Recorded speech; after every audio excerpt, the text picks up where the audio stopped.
안녕하십니까? 인생의 복잡한 문제들을 말씀으로 단칼에 해결해주는 김종근 목사의 쾌도 남마입니다.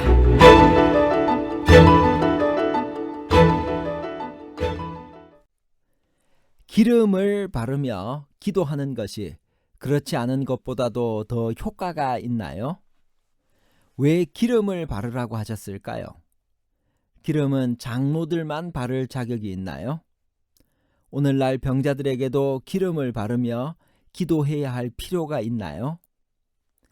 야고보서 5장 14절에 기름을 바르며 기도하라고 한 것은 기름에 실제로 약효가 있었기 때문인가요? 아니면 하나님의 임재와 은혜에 대한 확신과 간구하는 간절한 마음을 주기 위해서 그렇게 하는 것인가요?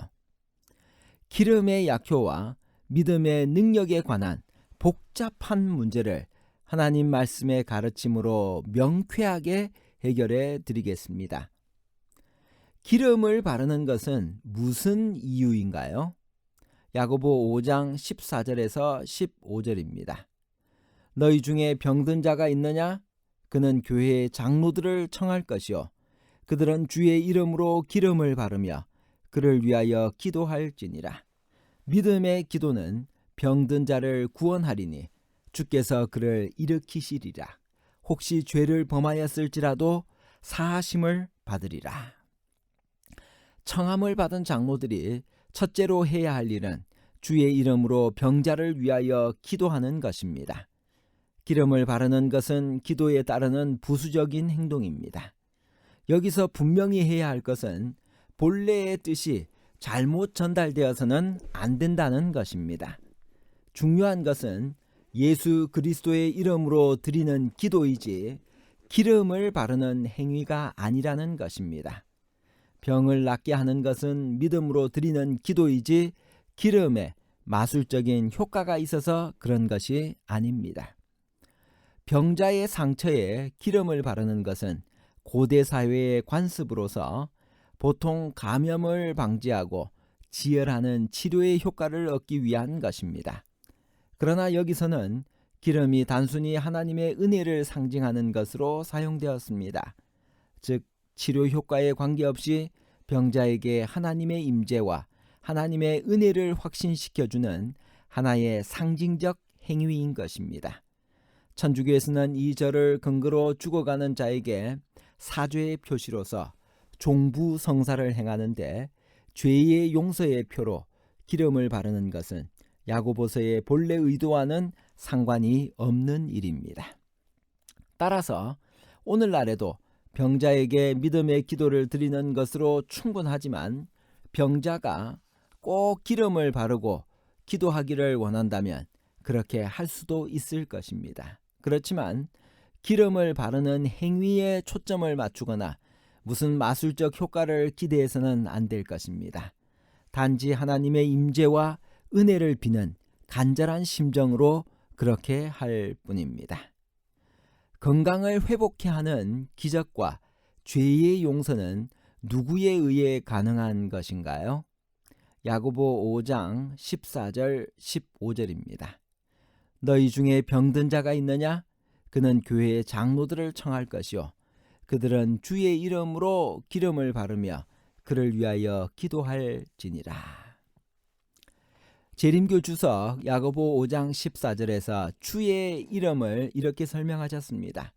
인간은 단지 도구이다.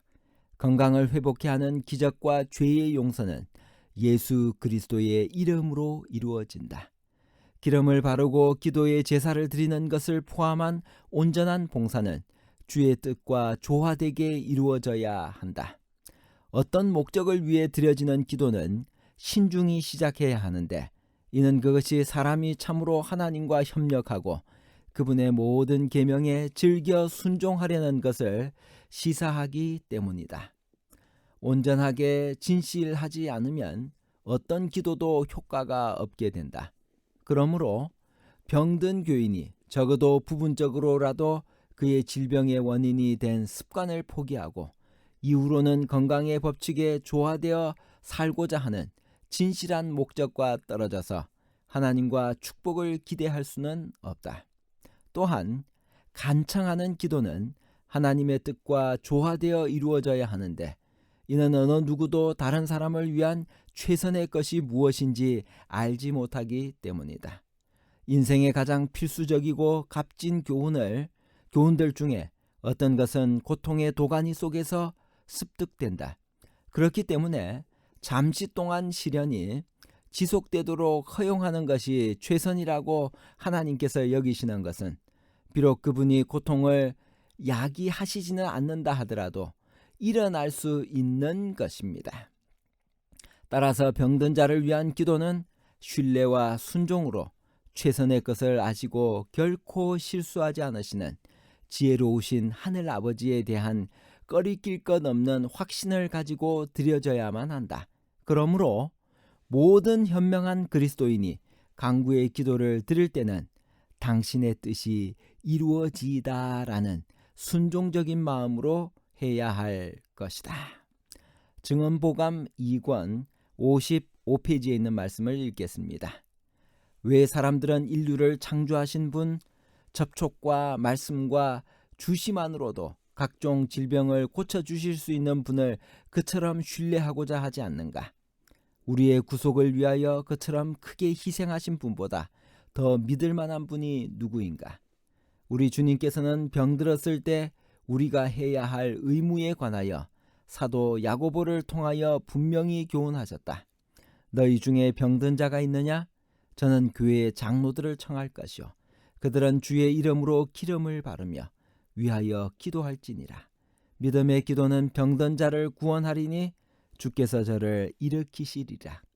만일 그리스도를 따르노라고 공언하는 자들이 순수한 마음으로 그들이 사탄의 대리자들을 의지하는 것만큼 하나님의 약속을 믿는 믿음을 발휘할 것 같으면 그들은 심령과 육체에 생명을 주는 성령의 능력을 깨닫게 될 것이다. 증언보감 2권 56페이지입니다. 그리스도의 이름으로 나는 그분을 따르노라고 공언하는 자들에게 말하고자 한다. 그대들은 처음부터 받은 믿음 안에 거하라. 불경스럽고 헛된 말들을 피하라. 마술을 신뢰하는 대신에 살아계신 하나님을 믿는 믿음을 가지라. 엔돌이나 에그론으로 가는 길은 저주받은 길이다. 금지된 땅으로 가고자 하는 발은 걸려 넘어질 것이다. 이스라엘에는 압제받는 모든 자들을 구원하시는 하나님이 계신다. 의가 그분의 보좌의 기초이다. 주님의 명령을 조금이라도 어기는 것은 위험하다. 우리가 분명한 의무의 길에서 벗어나면 저항할 수 없을 정도로 점점 더 멀리 바른 길에서 떠나가게 하는 사건들이 꼬리를 물고 일어날 것이다. 하나님을 존경하지 않는 자들과의 쓸데없는 친교는 우리를 알지 못하는 사이에 유혹할 것이다.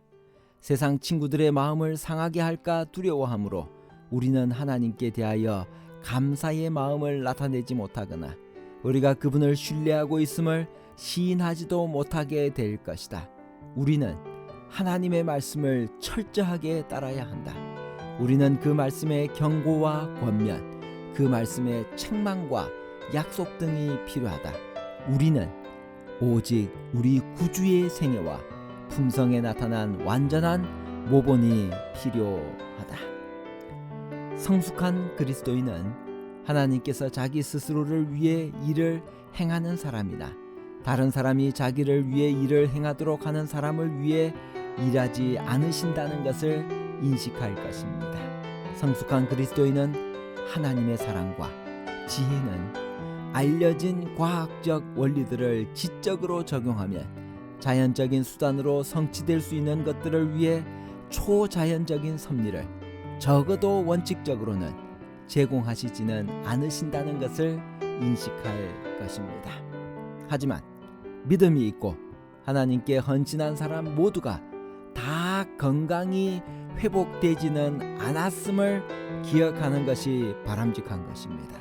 왜냐하면 어떤 사람은 치료되는 것이 하나님의 뜻이고 어떤 사람들은 치료되지 않을 수도 있다고 하는 것, 그것도 하나님의 섭리라고 하는 사실을 우리 모두가 기억해야만 합니다.